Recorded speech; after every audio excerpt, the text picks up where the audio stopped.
ऐसा जरूरी नहीं है कि जो रेस है वो सिर्फ और सिर्फ किसी ग्राउंड में दौड़ी जाए या फिर किसी कंपटीशन में दौड़ी जाए। याद कीजिए जब आप 2.5 से 3 साल के थे तो बेशक आपके जो हैंड के कार्पल्स है वो भी सही से डेवलप नहीं हुए होंगे, या फिर आपको सही से बोलना भी नहीं आता होगा, या फिर आप कुछ वर्ड्स को सही से प्रोनाउंसिएट भी नहीं कर पाते होंगे, बट स्टिल आपके जो पेरेंट्स हैं उन्होंने आपको ए फॉर एप्पल और बी फॉर बॉल बोलना और लिखना दोनों चीजें सिखानी शुरू कर दी होंगी। अब हमारे टाइम में तो भाई जो हमारी रेस थी वो शुरू होती थी स्कूल से, कि नर्सरी है, केजी है, उसके बाद फर्स्ट सेकंड मैट्रिकुलेशन तक ये वाली रेस चली रहती थी। बट आजकल के जो बच्चे हैं, मैं देख रहा हूँ जो जेन अल्फा है, उनके लिए ये जो रेस है ये शुरू हो चुकी है प्री स्कूल से। एलकेजी, यूकेजी, पता नहीं क्या क्या लक्कड़ चाण आ चुकी है। अब मुझे पता नहीं क्यों ऐसा लग रहा है, पर आने वाले 20-30 साल में शायद बच्चा जब वूम में होगा वहां पर से ही उसकी जो स्कूलिंग है वो करानी शुरू कर दी जाएगी। एलकेजी, यूकेजी, प्री स्कूल, पता नहीं क्या क्या, उसके बाद बच्चा स्कूल में जाता है और असली रेस वहां से शुरू होती है। मैट्रिकुलेशन तक ये बच्चा सोचता है कि भाई बस एक बार 10th पास हो जाए, उसके बाद शायद जिंदगी में मजे ही मजे होंगे, क्योंकि 10th तक बच्चों को टीचर्स का भी डर रहता है, घर वालों का भी डर रहता है,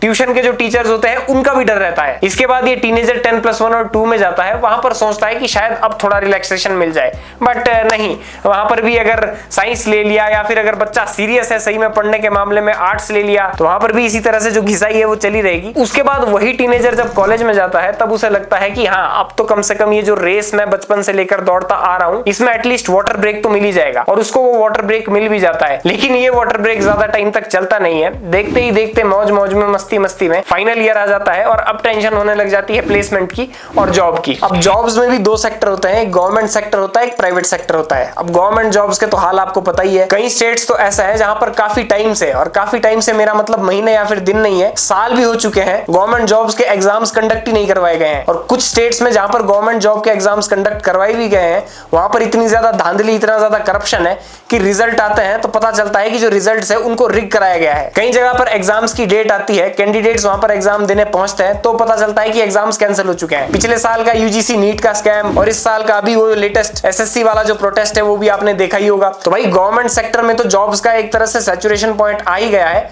अब ऑप्शन बचता है प्राइवेट जॉब का। अब मान लो आपने अच्छे ग्रेड्स के साथ ग्रेजुएशन कर भी ली, आपने चाहे बीकॉम किया या फिर आपने कोई इंजीनियरिंग का डिप्लोमा कर दिया, और उसके बाद आपको लगता है कि ठीक है अब एक अच्छी सी जॉब में प्लेसमेंट हो जाएगा एंड इसके बाद ये जो लाइफ है, ये जो रेस है, इसकी मैं फिनिश लाइन तक पहुंच जाऊंगा या पहुंच जाऊंगी। बट ऐसा नहीं होता। प्राइवेट जॉब्स की इंडिया में ये सिचुएशन है कि जो हाई पेइंग जॉब्स है वहां पर काफी ज्यादा टॉक्सिक कल्चर होता है। अब ये तो रही हाई पेइंग जॉब्स की बात जहां पर टॉक्सिक कल्चर होता है, कहीं तो लो पेइंग जॉब्स भी ऐसी होती है, 10-10, 15-15, 12-12 हजार की जॉब्स, जहां पर वर्क कल्चर इतना ज्यादा टॉक्सिक होता है जिसके चलते कोई एम्प्लॉइज 1-2 साल पहले ये सोच रहे थे कि एक बार बस जॉब लग जाए, सेटल हो जाऊंगा, सेटल हो जाऊंगी, वो ऐसे सोचते हैं कि कहां फंस गए। और इसी प्राइवेट जॉब को करते करते एक हफ्ते के अंदर अंदर जब टॉक्सिक बॉस, एचआर, मैनेजर्स लेनी देनी कर देते हैं, तब जाके इस एडल्ट को ये समझ में आता है कि भाई लाइफ की रेस कभी खत्म नहीं होने की, ये तभी खत्म होगी जब सांसों के ऊपर फुल स्टॉप लगेगा। Now before I move any further और pass any comments, firstly I would like to show my gratitude to my boss that he gave me this job which I am doing right now. Literally भाई मैं सच्ची बात बताऊं तो बहुत genuine job है, काफी ज्यादा अच्छी जॉब है, ना टॉक्सिसिटी है, वर्क लाइफ बैलेंस का भी एकदम ध्यान रखा जाता है, एंड सबसे बड़ी बात यह है कि मैं वर्क फ्रॉम होम कर रहा हूं। अब आपके मन में एक क्वेश्चन आता होगा कि जो इंडिया का कॉर्पोरेट वर्क कल्चर है वो इतना ज्यादा टॉक्सिक क्यों है कंपेयर टू यूरोपियन कंट्रीज और अमेरिका और Canada. I am not talking about Japan और साउथ कोरिया। देखो भाई सीधी सी बात है कि जब भी कोई इंसान यहाँ पर किसी कॉर्पोरेट जॉब को ज्वाइन करने जाता है और वहां पर जो एम्प्लॉयर्स है उनको ये लगता है कि हाँ इसमें थोड़ा बहुत पोटेंशियल है, इसको हम हायर कर सकते हैं, तो सबसे पहले उसको ये लॉलीपॉप दिया जाता है कि भाई जो हमारी कंपनी है उसमें एम्प्लॉय को एम्प्लॉय नहीं समझा जाता बल्कि फैमिली की तरह ट्रीट किया जाता है। अब यहाँ पर फैमिली की तरह ट्रीट करने का मतलब उनका होता है कि ना तो उस बेचारे इंसान की पर्सनल बाउंड्रीज को रिस्पेक्ट किया जाता है, कभी भी मैसेज आ जाएगा, कभी भी कॉल आ जाएगा कि अब ये कर दे, अब ये कर दे। कई कंपनीज में तो मैंने ऐसा देखा है कि जो एम्प्लॉइज है उनको अपने बॉस का पर्सनल काम भी करना पड़ता है कि जा बेटा आप पंसाड़ी वाली दुकान से मेरे लिए जलजीरा ले आ, अब वहां जाकर मेरे लिए हाजमे का चूरन ले आ। ऑफिस का काम अलग और बॉस का पर्सनल काम अलग। फैमिली का चूरन तो बेचा ही जाता है और इस चूरन में ये भी इंश्योर किया जाता है कि कोई भी साला इस फैमिली में खुश ना रह सके। 10 तारीख को सैलरी देना,